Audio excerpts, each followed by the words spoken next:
la princesse et sa belle-sœur n'ont presque aucune relation.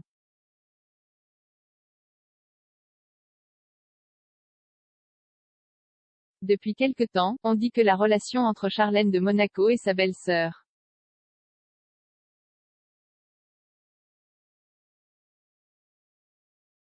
Carolina de Monaco, n'est-ce pas des meilleurs, tout cela parce que la sœur du prince Albert est la grande hôtesse du célèbre bal de la Rose et, du moins, depuis 2014, la femme n'a pas assisté à cet événement.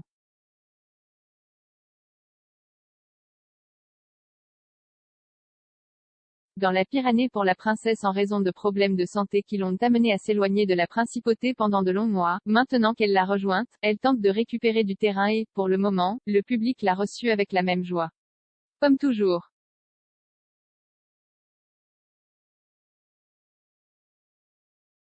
De même, il y a ceux qui assurent encore que cette fois loin de la reine a aidé Carolina de Monaco à prendre beaucoup plus d'importance en tant que vice-première dame.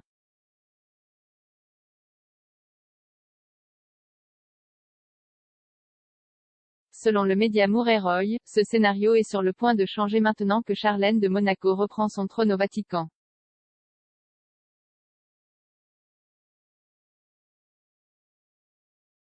Apparemment, Carolina de Monaco et sa belle-sœur ont commencé une guerre silencieuse, et elles ne permettent à personne de voir quand il s'agit des portes à l'intérieur du palais Grimaldi, mais elles voient le reste de l'agenda officiel.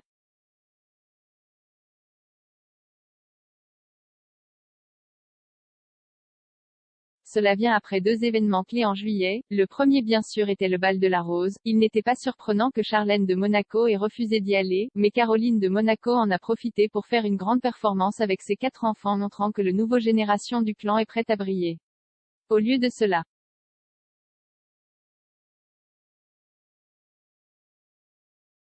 l'épouse du prince Albert a présidé le bal de la Croix-Rouge, un événement très apprécié par Rainier et Grace Kelly.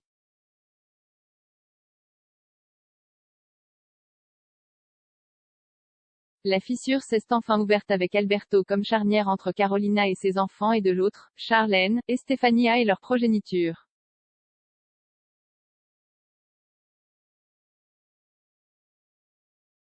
Mais comme si les danses ne suffisaient pas à marquer les distances entre les belles-sœurs, Charlène de Monaco a aussi parcouru le Vatican pour montrer qu'elle est encore une marche au-dessus de Carolina de Monaco, a rendu visite au pape François lors d'une réception très importante, puisque la principauté est l'une des rares pays qui revendique encore être un État confessionnel dans sa constitution. C'est pourquoi la princesse a pu porter du blanc devant le Saint-Père, un privilège qui il n'appartient qu'à 10 femmes dans le monde.